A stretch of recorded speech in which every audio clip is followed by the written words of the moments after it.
Hey, I'm Mike Cerrone with Mastermind Agent, and this is the Referral Mastermind Call. We're going to have a good time today. We like to do three things during this call, kind of break it up into three parts. First, I like to share an idea with you that might be beneficial for you to get more repeating referrals from your friends, family, and past clients. Then we like to open up. This is an open session, so we like to open up for anything that anyone would like to talk about on repeat and referrals. Like if you have questions for the group on how to do better or your plan for this year or successes that you've had, this is a great opportunity for that.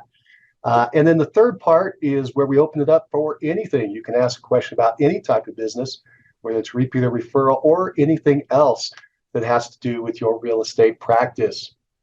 All right, so let's get started. The first topic today is an idea that I think you should be capitalizing on, and that is the tax letter. We're sitting here at January 10th, 2023, the beginning of the year, and this is a perfect opportunity for you to go back and chat with the people that you helped in the last year. Specifically, when you have a closing with someone, what you do is you go take the settlement statement from that closing and you make a copy of it. Once you get this done, by the way, as you go in through the year, you'll make copies as you're doing your closings and have this all prepped out. But you can do it right now and go back in your closed files, print out a copy of the closing statement, the settlement statement for your transaction, because your client, whether they were a buyer or a seller, they're going to need that information on that form, most likely for their taxes in the upcoming year. Whether they bought or sold. If they bought, they may need it because of creating their basis for their property and their new loan, which I believe their interest is deductible. You might want to check. Congress is always changing the laws, but I believe that's still true. However, my understanding is that's only true on their purchase loan, not their refinance loan. That was changed a few years back. And so they want to make sure they get that in with the IRS. And they want to put that on their taxes the very next year after they purchased, or the year that they purchased the same year. And so that's why they may need it. They also may need the property taxes for their write-off and interest expense, which they also should be receiving from their lender if they have one. If they bought with cash, they still may need those numbers. So that's helpful for a buyer. For a seller, they need to have those numbers for if there was a tax consequence, and they need to know what their basis was and their taxable Hello, amount. Sat Shri Akal. Oh, sorry there. I think we got someone here. I'm going to go ahead and mute. There we go. And we got for a taxable basis for the seller, they may need that, or if they have an exclusion, whether they're married or not, in the different amounts and various amounts, et cetera. If you're in another country, I've had some people up in Canada say, hey, Mike, we don't get these same tax write-offs up here. And I say, that's good. I understand. I'm not as familiar with the Canadian law, but you should be checking that out in your area because there may be some type of benefit. I'm sure that your folks are going to need that settlement statement for some reason. And if you're in Canada, please let me know what it is so I can share that with other folks as they try to take the letter and modify it. So what you do, again, is you take this settlement statement and then you take a cover letter you put on top. And the cover letter basically says, hey, it was so much fun working with you this last year to help you buy or sell property and at this address. And I just wanted you to know that I've been thinking about you and the fact that you might need this for your upcoming taxes. So you can use this yourself if you do your own taxes, or you can use this with your tax advisor if you hire an accountant, CPA, or tax prep person. And so it's very beneficial for people. Now, if you're looking, here's kind of the bonus. If you're looking for an example of what the tax letter looks like, this cover letter that generates a lot of referrals, by the way, that's why we're talking about it. I should have mentioned that in the beginning. If you're looking for that letter, we're actually currently doing the Solo Agent Summit. Started yesterday, Monday. It's going out for 9 days. I hope you all attend. It's incredible, the people that are there. If you sign up for that, it's a free summit. It's online. It's all virtual. If you sign up for that, you get a copy of that tax letter for free. It's one of the tax letters that one of the participants in our Solo Agent Summit in the past has put together for us. It was very kind of him. And so you get to see that. You get a copy of it. You just download it as soon as you enter the summit. So be sure to check out that free gift and get that downloaded. You can take that letter, use it as a model to write up your letter, right? You're going to change out the logo and your name, the company name, etc. And then with your software, you can either fold in the address or however you want to do that. But you now have the template, which is the most important part of how you want to start this thing off and run with it. And again, this generates tons of referrals. People that do this absolutely love the results. You're going to get some feedback from your people. You can even follow up with a phone call if you want, say, or a text message or an email and say, hey, I just sent this out to you, want to make sure you got it. And I just want to make sure it's helpful. So that's a super valuable piece, right? People are always talking about how can I send a high quality, valuable piece of information out to my people? There is nothing more valuable than talking about their property. Right? I mean, that is exactly what they want. It's extremely personalized. So I highly recommend you do that. I hope that helps. What I'll do right now, again, this is phase one. We got 2 other phases we're going to go through, but why don't I just stop here for a second? We got some folks here. Why don't I ask, has anybody used the tax letter, or would you like to use the tax letter? If so, I'd love to get your feedback. Go ahead, unmute yourself, and let me know what you think about the tax letter.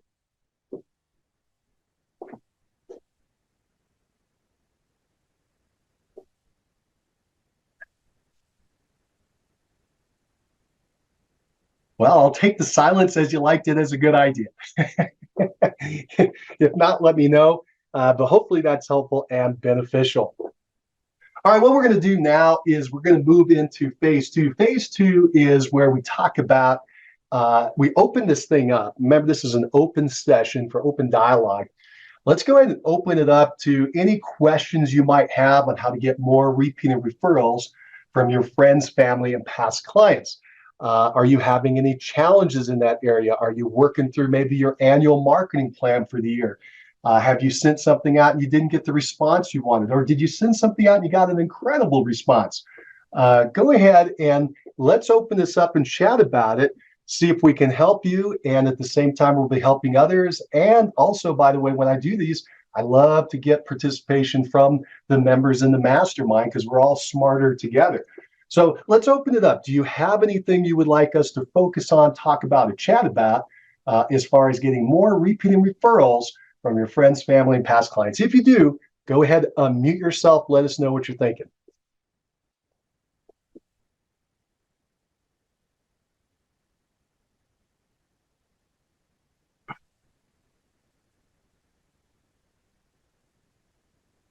This is going to be an easy call. I don't have to think very hard. Perfect. All right, let's do this.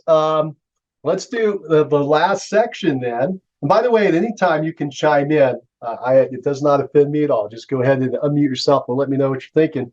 But we'll go into the last phase. The last phase is where we open up and we'll talk about anything you want to chat about as far as your real estate practice. This is where you get to pick my brain. You get to ask questions of the other people that are in the mastermind. Maybe they have some ideas for you. Go ahead and unmute yourself and let me know if you're running into any challenges or you want to share any victories. This is the opportunity to do it. Go ahead, unmute yourself, and let us know what you think.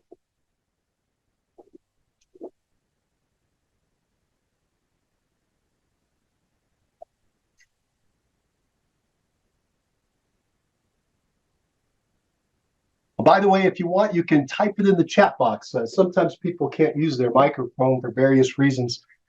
I should have mentioned that earlier. Go ahead and type it in the chat if that's easier for you.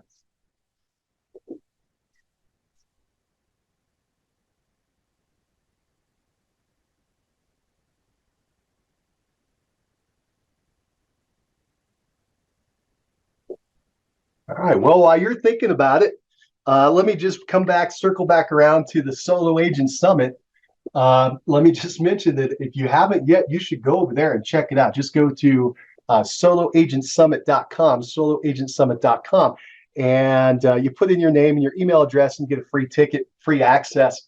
Really cool. It's all online. It's 9 sessions with 9 top solo agents. They've sold anywhere between 29 homes in a year as a solo agent, all the way up to an unbelievable number of 323 homes in 1 year as a solo agent. Pretty extraordinary. And we have people all along that spectrum. People who are selling 40, 50, several in the 50s. We got a couple around the 100 mark. We got one around just over 150 mark. These are incredible agents, and you should be checking out their wisdom. It's all free, and you can scope it out right now at the Solo Agent Summit. We're into day 2, and day 2 is today. I think Bryce is speaking, and he's talking about how to get your listings priced right in this market, and also how to find out the motivation of a seller. And then another cool piece there is he talks about how to get price reductions written into your listing agreements. Multiple price reductions, all pre-planned out. That's something that I used to do when I listed a lot of homes. Very helpful, very, very helpful, especially if you have someone who's not realistic about their price right now and they want to test the market. You say, that's fine, but we're going to test it scientifically, logically, and we're going to have scheduled price reductions where if we're not under contract by X date, the price comes down, etc. And he gives you his approach, the dialogues. It's wonderful. Maybe that's helpful too. All right. Let me give another last shot here. Is there anybody who would like us to focus on something you want us to chat about in this mastermind? Go ahead and unmute yourself and tell us what you're thinking.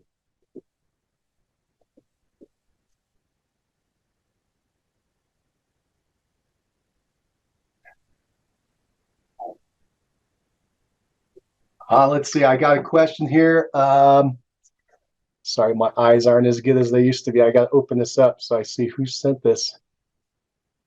I don't have a name on that question. But anyway, the site again for the log to go. I'm assuming you're asking for the Solo Agent Summit. And if you go to soloagentsummit.com, soloagentsummit.com, if you just go there, it's the front page. And again, it tells you about what the summit is and who's speaking. And you just say, yeah, I want to go in, and you click a button and you type in, I believe it's just your name and your email address, and boom, you're in the summit. It's pretty cool. You should check that out. All right, I got a question here from Vilma, and she says, well, it's more kind of a statement, so I'm not sure what she's asking about. She says, listing presentations. That's all that I have written here. Vilma, if you want to unmute yourself and let us know what you're thinking, or type more, that'd be great. But yeah, listing presentations are very important, and you want to be very comfortable with them, especially if you're just getting started into taking listings from sellers. If you've been working more with buyers, it's very helpful to have some type of presentation book or a presentation slideshow. The main reason for that is to keep you on track so you move through and you're presenting all the information. A well put together listing presentation will answer all the seller's objections as you're moving along and through it before you get to the end. And if you get a really good one put together, what you'll find out is that by the time you get to the end, the sellers just they don't have any objections. They just sign. I know that sounds crazy, but as some of you may know, I was very fortunate. I listed 21 sellers in 30 days, and at the peak of my career there, and those were all different sellers at different kitchen tables. That wasn't like a builder, REO or something. I just went out and met all these different people, and got up to the point where it took 21 listings in 30 days. And what you need to do is you need to have a process there, and that's why it's nice to have a presentation. I'll mention a couple other things on presentation. I'm obviously very passionate about that side. Nobody else asking any questions, so I'll just keep going for a minute. The seller presentation, what you're going to find out is this. You'll go through, as you get really good at listings and do more of them. By the way, you should do as many as you can, even go out on ones that are a little bit, you're not as sure how qualified they are in the beginning, just to get used to talking and presenting in front of a seller. What you'll find is that in the beginning, you lean a lot on your presentation. And then as you develop your skills, you'll move away from that into more of a question-based presentation, okay, or question-based meeting with the seller. Because really what you need to know, want to know, is you want to get the seller talking more than you're talking. If you can get that done, you're going to win, because you got to find out what their situation is, and if you can help them, right? You're trying to find out their motivation, their timing, what they want to do. And then the more you can align what you are able to do for them with what they want, the more likely they are to, number one, hire you, and number two, pay you whatever rate you want. Okay, because you're in alignment with what they are seeing out there in their vision of their future. Remember, most sellers have a future. It's more important for them where they're going than getting rid of this house, right? Especially in the last 2 years, because it was so easy. But I'm talking about a regular market or a very hard market to sell a listing in. Even then, they are more concerned about where they're going, the future, than the past. And so if you talk more about the future, if you talk more about what their goals, dreams, and desires are, and find out what they are, then you're able to tie it into the sell of this house. It also helps you with your motivation. Like every time they say, well, I don't want to price there, that's too low. You say, I understand, but I understand you want to get to Huntington Beach, right? When do you need to be there again? Oh, you said you need to be there in 30 days. Well, then we need to price this home here. Right? You know, if that's what the market's telling us, I'm not telling you it. That's what the market is telling you. Let me show this data again. Right? All right. And so what you got to do is you want to tie it into what they want. And if they don't have a dream or desire for what they want, that should be a big warning flag for you of, why am I here? Right? Why am I here? So you're trying to find out what do they need to do with the money? Like, if they're an investor, are they going to take this money and buy more units? Well, then we need to talk about 1031 tax deferred exchange. Are they going to take this money and pay off some other debt? Okay, great. Are they going to, and then you talk about what that debt is and how that will open up their life. Are they going to take this money and retire? Are you, you're trying to, you got to be a state of curiosity and ask questions and then listen. My grandfather used to say, you got one mouth and two ears, use them in proportion. Okay. So that's what you want to do out there on these listing presentations. And then what you'll find is you don't have any objections, or they're very easy to handle at the end. So again, I hope that was helpful. Feedback would be great if anybody wants to chime in and let me know or ask any questions before I go on to the next thing. I'm going to try to see if anybody's got any other questions. But if you've got any more questions about listing presentation, now's a great time before I move on to the next topic that are popping up in chat. Go ahead and unmute yourself and let me know what you're thinking. Okay, because I'm not very good at reading chat. I'll do it, but just warning you, my eyes aren't very good. I'll miss stuff. Let's see. Let's see. Okay, I'm trying to make sure I hit any seller listing things first. I see systems for sellers we'll come back to. Vilma says, hey, are there any there are conflicting advice where it's better to have less and other than say present more? Oh, to sellers. Thank you. Oh, yeah. So we were kind of mentioning that as to whether you should have I guess that's the question of a long listing presentation or a short listing presentation. I think that's where you're trying to go with that. The other thing that you might want to think about while we're just talking about it is a module presentation. Okay, because you got different personality types, right? You got Ds that want to see things real fast. Boom, boom, boom. 1, 2, 3. They just want the highlights. This is the DISC personality profile. You should learn it. It really helps us in so many areas of our life. You should first learn what you are in DISC, and then you'll get good enough that you can figure out what the seller is, or the client, the buyer, whatever it is, somebody you're working with, your spouse, your friends, your family members. It becomes really helpful. And if you want to, by the way, get a free evaluation for DISC, just go over to Tony Robbins, the speaker. If you type in the Google Tony Robbins and DISC test, you can do a free test there. He does that because they give you a free one with the results, but then they try to sell you up into the more expensive ones, the ones that cost something. And that's fine if you want to do that, but you don't need that. The free one is plenty. You'll find out exactly what's going on, and it's pretty cool. Anyway, you should understand DISC. And so it comes in like here where we're talking about presenting to sellers. There's different personality types, 4 main ones, the DISC. The D is very direct. And so you want to give them boom, boom, boom, their bullet points and say, hey, what do you want to do? They're going to love you, okay, because they hate long presentations. They're going to say, yep, I just want to know what the price is. I want to know what my net is, and I want to know when I can move out. Okay, great. We'll give you those 3 pieces of information. Boom, boom, boom. Are you ready to sign? Yeah, boom. They might ask, what are you going to do to get the home sold? This is a D. They're just going to go as fast as they can to the bottom line. Now, if you know DISC, on the other side of D, which is the opposite of them, is a C. Okay, a C, they're calculating. They're like accountants and engineers and types. They want all the details. For them, you're going to have to break out all the examples, all the spreadsheets, show all the data on how you got the pricing, show exactly what the net sheet is, every single line item, get down to the bottom. They're going to want to see all the marketing you're going to do. They're going to want to know all the details. So for them, you just show them all the marketing, right? That's your longer presentation if you have a modularly set out. By the way, I used to just have one presentation, but if I had the different personalities, I'd go faster and just hit the highlights, or I would slow down and go into the details based on who I'm talking to.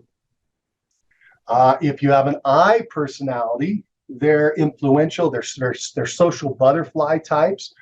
Great. If you have an I, you're going to want to go out there and talk to them about who else you've helped, right? They like to connect the dots socially.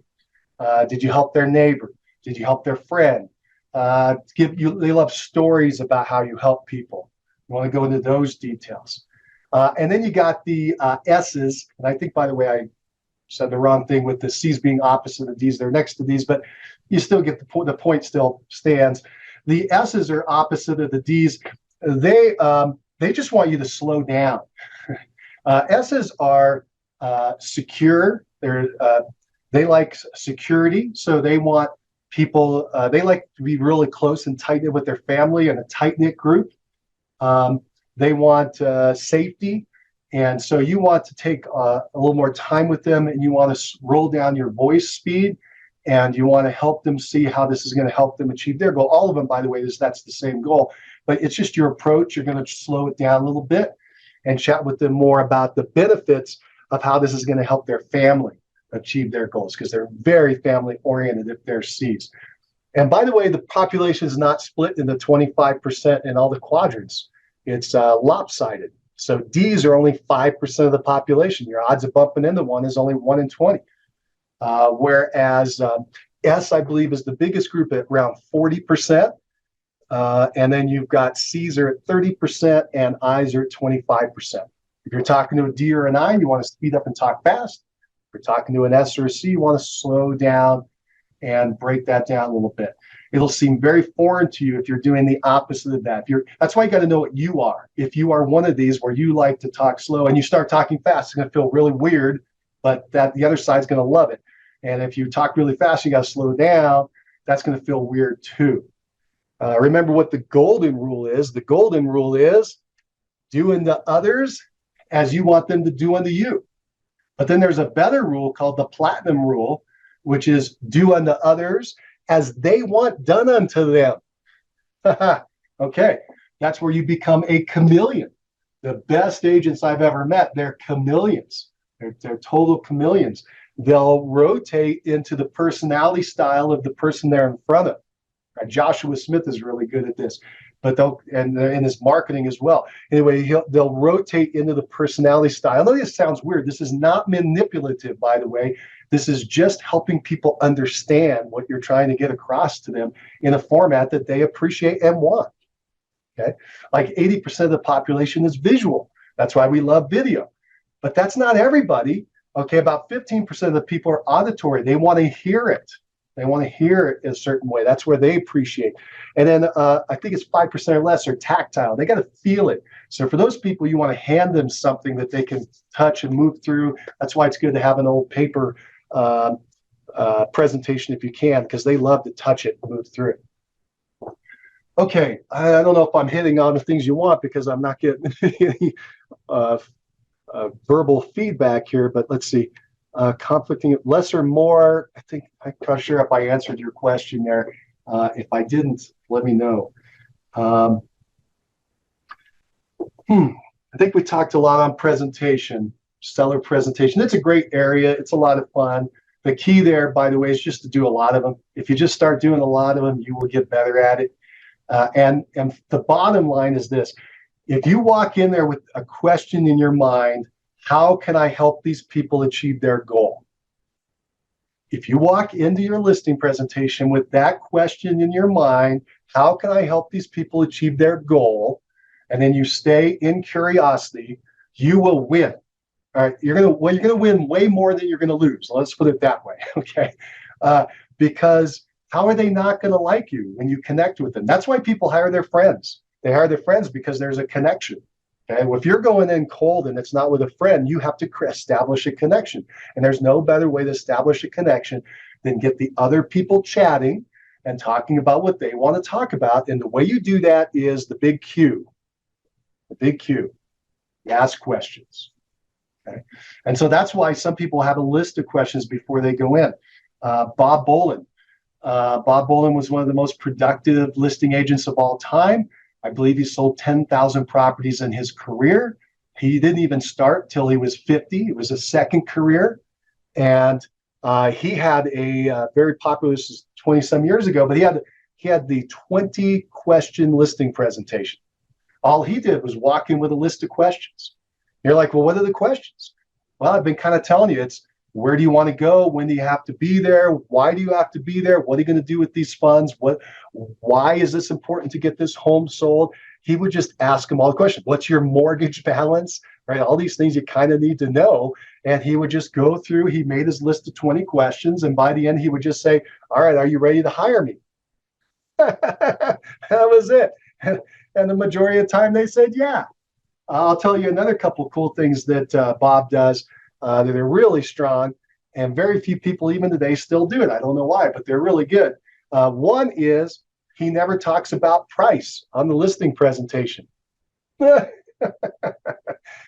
He just says, look, we're going to go out and hire an appraiser to find out the value of this home after you hire me, and you're going to pay for it. Okay, you're going to pay for an appraiser to go out there and get the value and put it in there on that line. We're not here for that. We're here to find out if you want to hire me to sell your home. What a mind shift. What a mind shift, right? So he would get them to sign the listing presentation with the price blank, and it would say down additional provisions, the price is going to be determined by an appraiser at a later date. We're going to fill this in. All right. A couple other things that he would do is a pre-inspection of the property. He would go out and they would hire an inspector to go through the property before they put it on the market, find out what's right and what's wrong with it. Okay. And then they would present that inspection report to all of the buyers that come through the property, because you got to make full disclosure anyway. This, by the way, was way before everybody was talking about seller's property disclosure forms and everything. He was just doing this because that was his best practice. He would just get the inspector to go through and then hand the buyer the report. The buyer either accepts it or rejects it. If the buyer wants to do their own inspection, that's fine. He said the majority of the time, the buyers took the inspector's report because he hired the best inspector in town. All right. And then they would go through and they'd have a report and they'd do it. And by the way, if there were any major items on that report, he would have the seller fix it. He'd have the seller fix it before they put it on the market, so it's no longer an issue and they can get the maximum price. Right? If the furnace is on its last leg, they'd replace the furnace. If the roof needed to be repaired or replaced, they would do that. They would just hit all these items before it went on the market. If his seller was unable to do that, fine, he's making full disclosure and they're going to work that into the price. He's just getting all the information up front. So he would have what he called the pre-appraisal. He would have the pre-inspection. And the third thing he would do is pre-title, right? Which I hope most of you are doing this anyway, but he would have title work drawn up before it goes on the market. He's going to have this investigation to make sure by the title company that these people really own the property. They have all rights and access to it, and there's no surprises, right? There's no first, second, third, fifth mortgage with 17 liens on the property, right? You're going to find that out before you go to the market. It was very, very smart. This guy was sharp. Very, very good. And if you see any of his older stuff, you should check it out. I did an interview with him. I was very fortunate in Success Calls. If you'd like to hear from Bob Bolin, you can go back into the Success Call archive at mastermindagent.com, and you can check out that call. Bob is a phenomenal guy.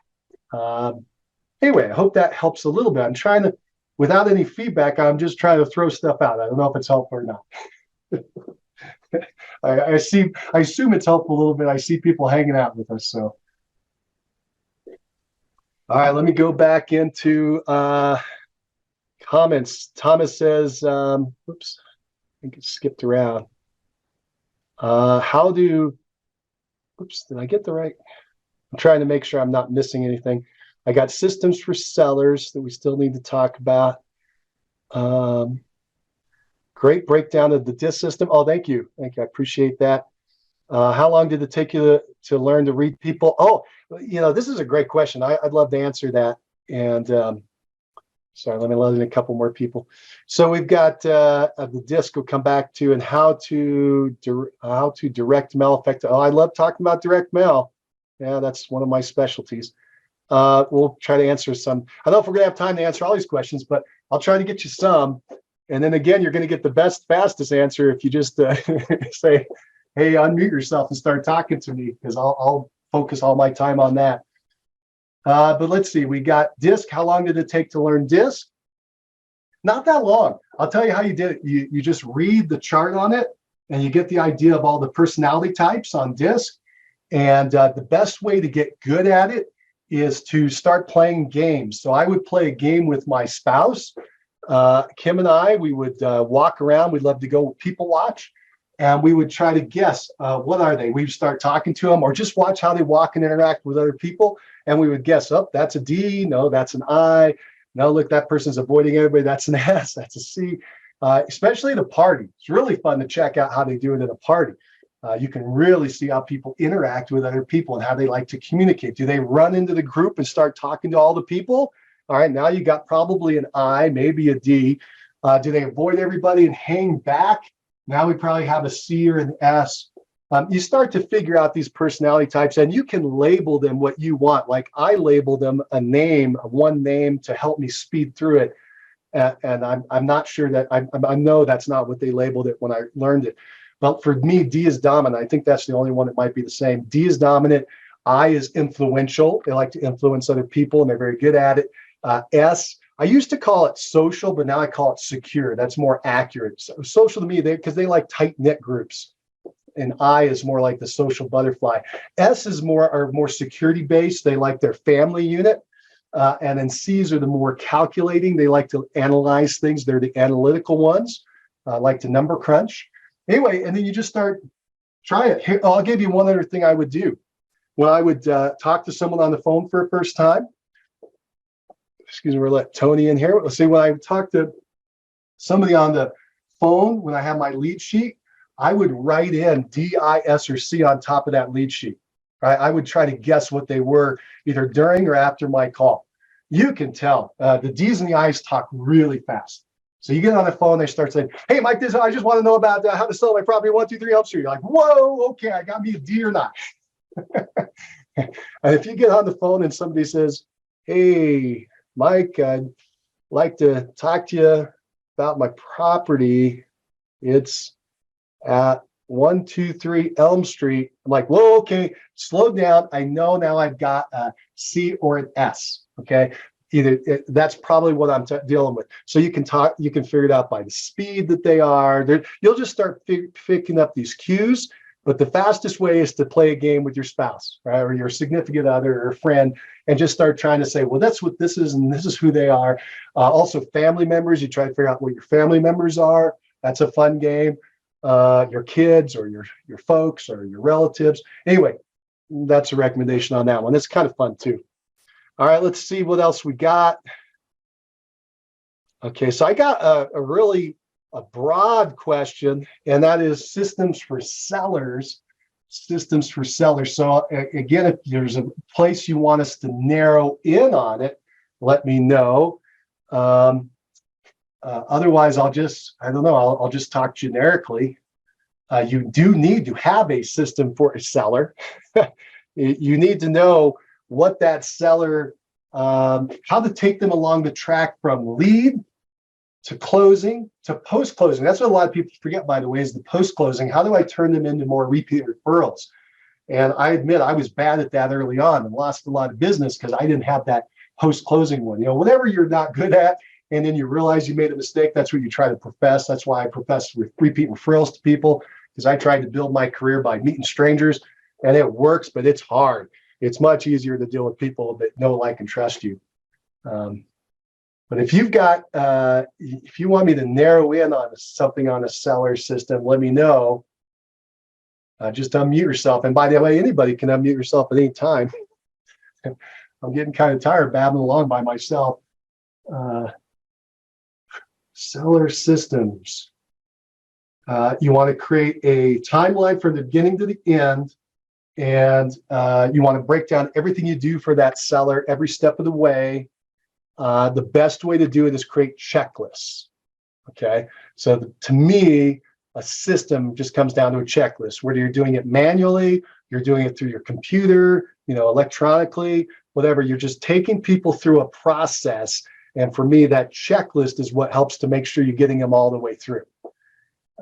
And so that's what works for me. It worked for me in my business when I sold real estate, when we did mortgages, what I do now. I like to create checklists for a procedure to make sure I'm not missing any of the gaps. Like when I put on a summit, I'm walking through a checklist to make sure I'm not missing anything. You got to kind of pump up your inner C. By the way, see, that's what I was saying with DISC. It's kind of fun. You know what you are and what you aren't. And so then you say, I got to do blank. Like my wife, she's a high I, and sometimes she needs to be more aggressive with a situation. I'll say, hey, pump up your D, pump up your drive, right? Your D, you're dominant. Go ahead and push it. But in this case, when you're creating systems, you want to pump up your C, pump up your calculating side, your analytical side. You want to get into the nitty gritty. So you want to break it down like, how do I generate a lead? As small of a variation as you can. How do I take that lead and convert it to an appointment? By the way, that's the most valuable part of the entire process, and it's the hardest part. How do you take a lead and convert it into an appointment? Once you get good at that, everything else in your business is going to fall in line. But that's what people avoid or get confused. They think if they have a lot of leads, they're going to have a great business. That's false. I have an expensive problem I call the black box, where I spent $50,000 to generate all these leads, and it worked. It created all these leads, but I didn't have a good conversion system into leads and into appointments, and so it became a loser. So you got to have a good conversion process to go from leads into appointments. And then you got to have this listing presentation we talked about. What do you do on an appointment or a buyer presentation? I came in 93, and in 93, buyer agency had just hit my market, and I thought it was the greatest thing since sliced bread. So I signed up all my buyers under buyer agency. It was phenomenal. They were committed to me. I was committed to them. I never had to worry about anything.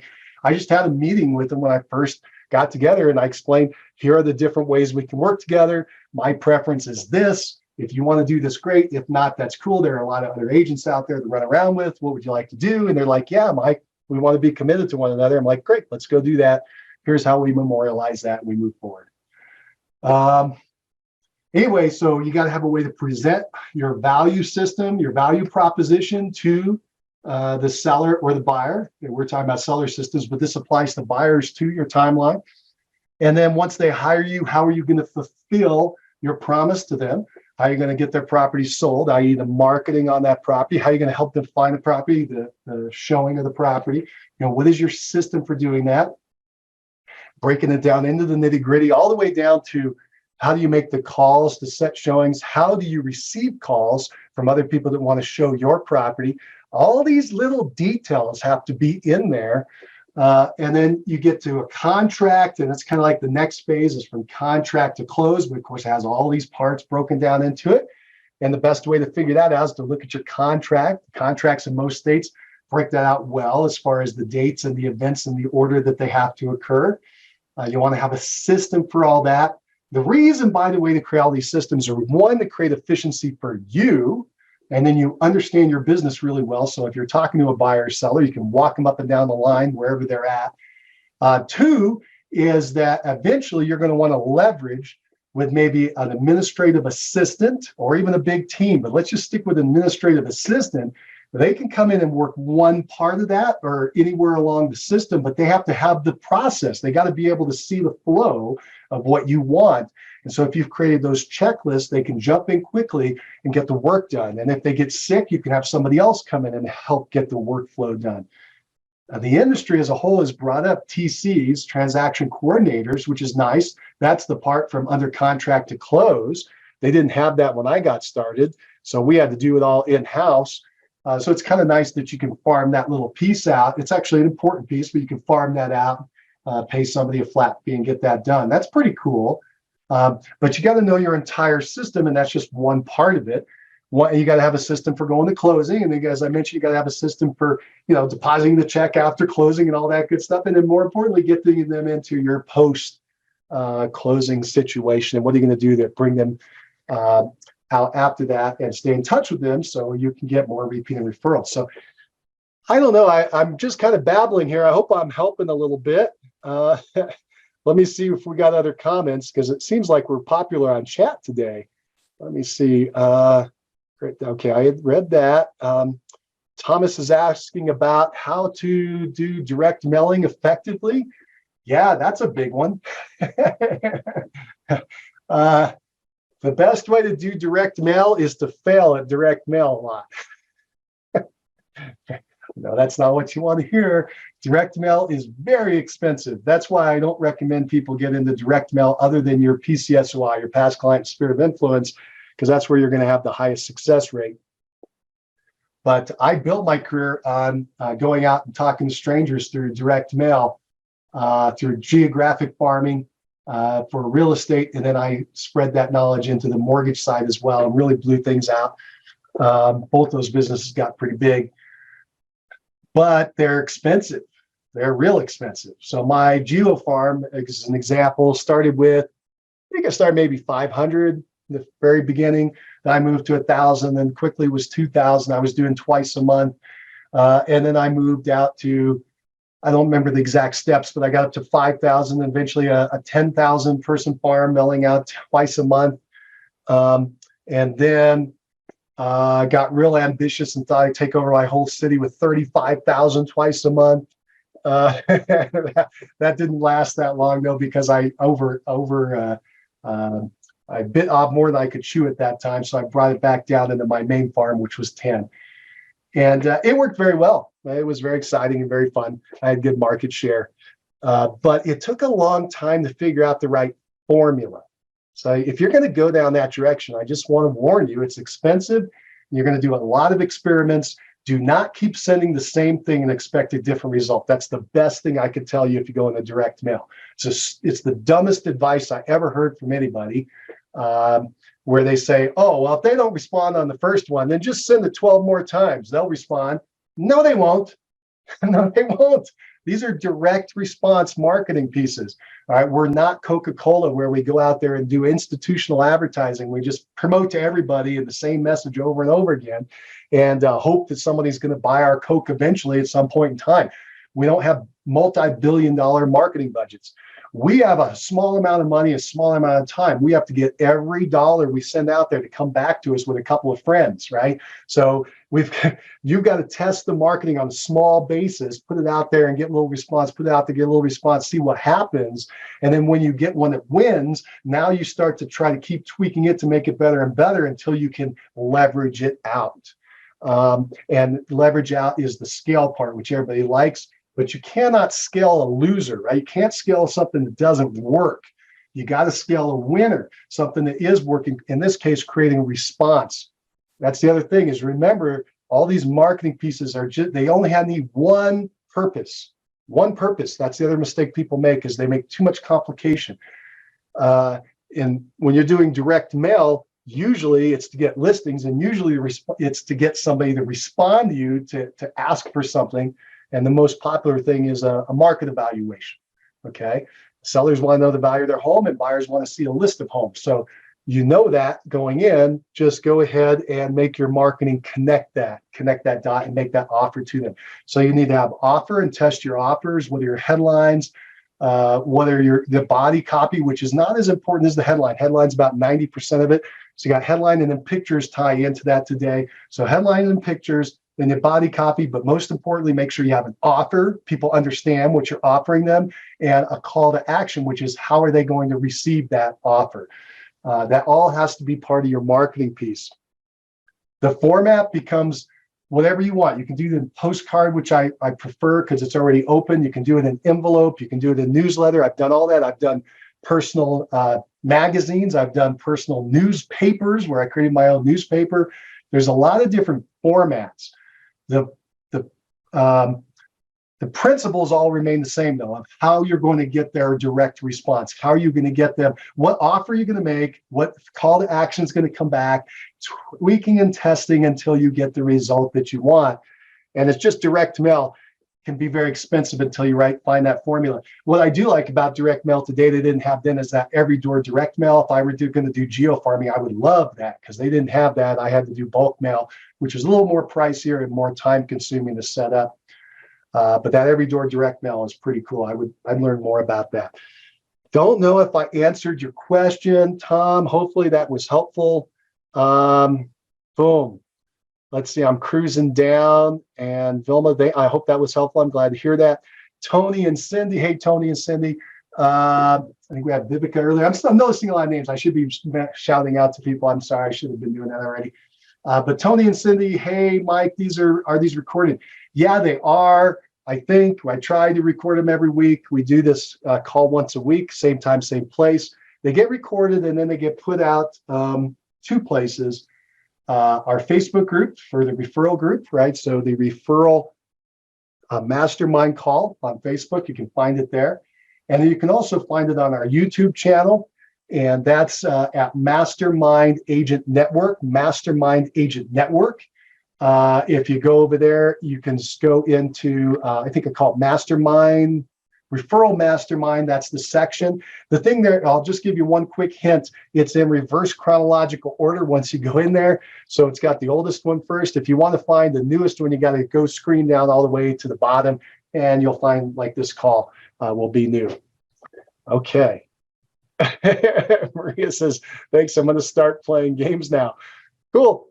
And by the way, we have a few minutes left. If anybody wants to chat, go ahead and unmute yourself and let's talk. That's the number one reason I'm here. We just have kind of a quiet group today. Let's see. Oh, Tony asked the same question. I think we got that to Tony. Let's see. Hey, I think because my name is getting cut off, I think we got a different Tony. I think this is Tony Holquin. Hey, Tony. Hey, Mike, I've got my seller checklist up on my screen. Oh, if you'd like to, hey, cool. Let me see. I don't know if I can do that, right? Hey, Tony, if you're still there and you want to share your seller checklist, go for it. Let's check it out. I am here, Mike. Hey, Tony, good to hear from you, buddy. See anybody? Let me turn my video on so everyone can hear. I can see you now. Yeah, I don't know how to share my screen, but I have. If you'll look at the bottom of your screen with your mouse, there's a thing called share screen. You should be able to click on it now, and you can share your whole screen, kind of show us what you're looking at. It'll show your whole screen, by the way. So if you have something on there that's private, be careful. You can also pick just the program to share. Yeah. Oh, here. Share. Can you guys see my screen now? I can. Yeah, there we go. Okay.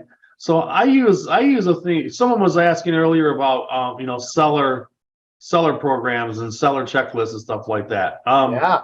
I use a program called Wise Agent as my CRM. Yeah, that's a good one. Whenever I have a new buyer or a new seller, I put them in here as a transaction. So this one right here is like a seller new listing. And I'll pull it up real quick for you guys. And, it has all the owner's name and the source, all the stuff that I got from it in here. And it has a checklist here of basically what I set up as, send a handwritten note card to the seller as a thank you for listing, install lockbox, order sign, add a reminder for my sign expiration, all the things that I need to do throughout this transaction. Scan the listing to file, scan the disclosures, proofread the listing, upload disclosures, just it goes on and on and on. and they all will have due dates. This particular one has been archived because I've already finished it. We're in a pending status on this one. But this kind of goes through, order photography, order drone photography, order 3D photographer. It just goes on and on to basically make sure that I don't get off track on what I'm doing with this particular seller. That's awesome. Keep going to the bottom, Tony. Just keep showing everybody. I'm sure they want to see all these things, and they can go back and watch the replay too. 15-day market review and weekly call to seller, 30-day market review if it goes that long. Weekly call to seller, 90-day market review, and then listing expiration date. I love that you've assigned it to someone next and a due date. I can. Now let me go to one that's active here. Let me go back over here to let me see if I can get back. Don't show us any personal info because we'll be blasting this out to everybody, so make sure it's okay. Yeah, you know what I'm trying. Oh, here we go. So go to checklist. So this particular one was that one, but it is pending. So it gives the sale price, $275,000, what the commission would be and stuff on it. And you have these dates that you put in here. So the contract acceptance date, the closing date, the inspection date, the deadline, inspection release date, and the appraisal date when it happens. So based upon these dates, it will automatically calculate over here when this task should be done by. Nice. And you got that predetermined, but you could change that if it were different, right? Yes. I have it predetermined based upon when I set up the checklist. So this contract got accepted on the 27th. You see this due date was the 27th. It was the exact same day. So these were 0 days after contract, 0 days. And if I scroll down, you'll see this one was here 2 days after contract acceptance. It automatically puts in the date. And then if I want to assign it to someone else, like an assistant or someone else on my team, I just assign the task to them. So there's certain things in here that I could do, and there's certain things in here that a VA assistant or an in-house assistant could do for you as well. So, introduction call, mortgage company, home inspection, get it scheduled, deliver the HOA documents. Anything that you would want to do in here. This one I have not installed the sold sign writer as of yet. I see you got your checklist, right? So you got some checks there. Some are checked and some aren't. Correct. Because this is an active one here. So if it's not applicable, I just click on this NA over here on this side. So this one does not have a home warranty. So I just clicked NA, so it just went automatically checked it. No, I haven't received the title commitment yet, so I haven't reviewed that. Weekly call to all the parties. Appraisal, is it ordered? What's the results? Weekly follow-up call, weekly follow-up call, weekly follow-up call. Check on the C of O, order pest inspection. Check on payoff statements, confirm closing date, notify all parties of closing date and location, order final water reading, confirm wire instructions, utility instructions, what to bring to closing. For the motions for the seller, set up a final walkthrough, review the file for missing docs. This is awesome, Tony. Hey, if there's anybody listening to us right now that has a question for Tony about him setting up his system, now's the time to unmute yourself and jump in.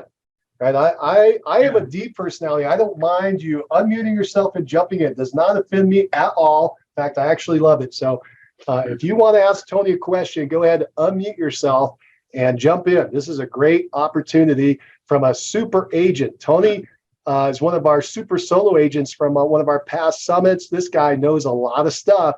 Unmute yourself and ask a question if you have any questions on what he's showing you. Yeah, so then it goes right on down to send the closing statement to the seller, prepare the closing room, attend closing, and then launch the seller post-sale follow-up plan. So if you go back up here, let me see if I have one of those in place.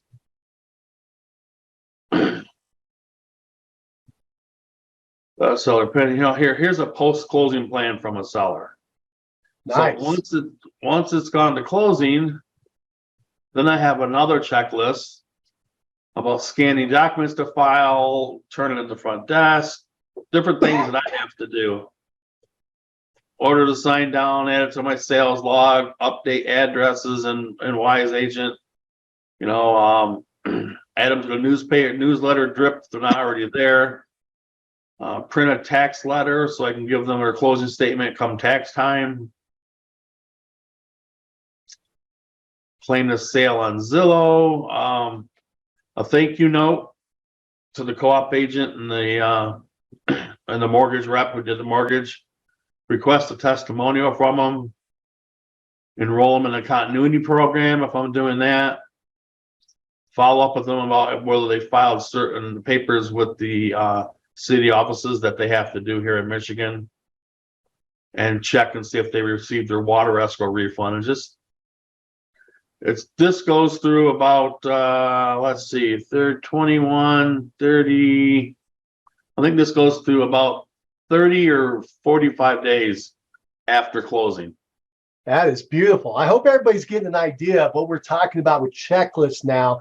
So this is a digital checklist that keeps Tony on track. Nice thing about digital, right? It's going to bring up reminders and all kinds of things to keep you notified.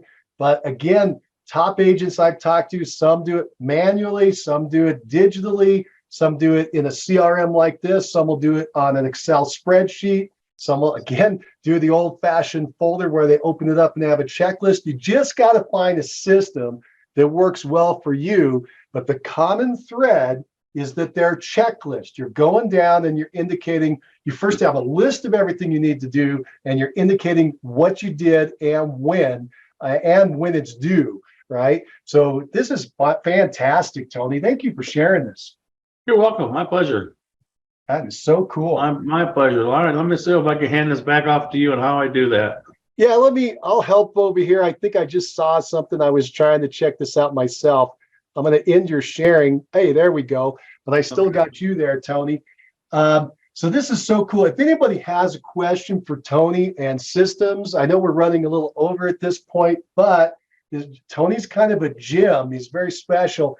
If you've got a question for him, now is your chance to open up, unmute yourself and ask him. You're not going to get a lot of opportunities like this. This is pretty cool. Thank you so much, Tony. I really appreciate this. My pleasure. Anybody got anything they'd like to ask or say to Tony? I have a lot of typers today. Let's see. I got Marie says, can you tell us how much Wise Agent is? Yeah, it's $29 a month. Yeah, it is one of the less expensive CRMs out there. It's a cool system. They've been around for a while. They got a lot of good stuff. Yeah. I see Vivica has said, thanks, Tony. You betcha, Vivica. I know Vivica had asked the question about systems. Vivica, if you've got anything else you'd like to ask, go ahead and unmute yourself and ask Tony. You got yourself a star here that you can check. You can ask whatever you want to know. This is pretty cool. Thanks, Tony. I just wanted to say that I've enrolled in Wise Agent. So I was curious to find out what folk were using. Did I make a good decision there? So this was awesome. Well, good. I'm glad. Yeah, it's a good program. There's a lot there. I mean, I've been using it for probably 7 years now, I want to say, and I still haven't used all the functions in there. I use the ones that are most important to me, and there's still some things that I learn on it. But I do like their integrations section too. If you ever get a chance to go to that, it works with a lot of other programs that are out there. So definitely check that out too. Cool. Vivica, did you have any other questions for Tony? Yes, Maria. Marcia. Marcia, I'm sorry. I've got to jump off now, but it was a great session today. Thank you. Oh, Marcia, thank you so much for joining us. I really appreciate you. I'm the one who's going to play games now to find out what everyone's disc profile is. Yes, good. Go do the disc. Yeah, that is a fun one. It is a All fun right. one. You'll love it. Thanks. Bye. Get a friend to play with. It's really cool. Okay. All right. Have a good one. Yeah, no questions at this time, Tony, but I am going to look up your previous call and hopefully it gives me your contact information. And as I come across things, hopefully I can reach out to you. Yeah, that's no problem. I'll throw my contact information, my email address right here in the messages. That's so Sounds kind, good. Thank Tony. you. Yeah, Tony is a wealth of information. He's awesome. He's done, I think he's been around the business about as long as me. He's been all over doing all kinds of things. He's run solo, run leverage solo, run a team. He's done everything. Since about 96, I was licensed, so just right after you. Oh, I beat you by a couple of years, Tony. Yeah. At this point, it doesn't matter much, does it? No, It's like it when you're a doesn't. little kid and say, I'm a quarter inch taller. All right. Hey, thank you, Tony. Thanks for putting the contact info in My there. pleasure. Again, people that are listening, if you want to reach out to Tony privately, he's got his email and cell over there in chat. So check that out. And again, just be respectful of his time, please. But I'm sure he'd love to chat with you, give a quick answer back and forth. How cool is that? All right, we're running over now at this point. If anybody else has anything they'd like to say or contribute or ask, we'll give you another couple minutes. If you do, go ahead, unmute yourself and let us know what you're thinking.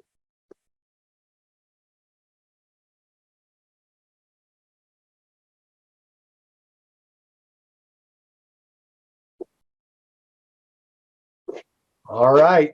All right. Well, this has been a fun session.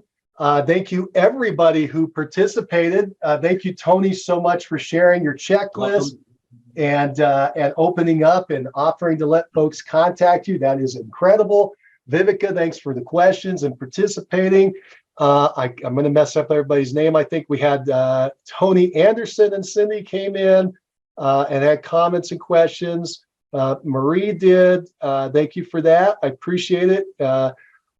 Marcia did. I think I said that right. I don't know why I'm having stumbling there, but Vilma did. And boy, I hope I got everybody that helped us out today. Thank you so much for being here. Again, just to let you know, we do this every Tuesday, same time, same place. You're all welcome to come back in and join. Bring your questions. Think about what you want to know during the week and bring them to the open mastermind. We'll see if we can't get you some solutions and to help you move your business forward. That's the number one objective of this mastermind. We do record them in case you found anything valuable you'd like to go back and listen to or see or hear about. And again, they're out on our Facebook group at Referral Mastermind Call and on our YouTube channel at Mastermind Agent Network under the Referral Mastermind section. All right. Well, this has been a blast. I hope everybody has a fantastic week and a great start to 2023. Y'all take care. Bye now. Bye now.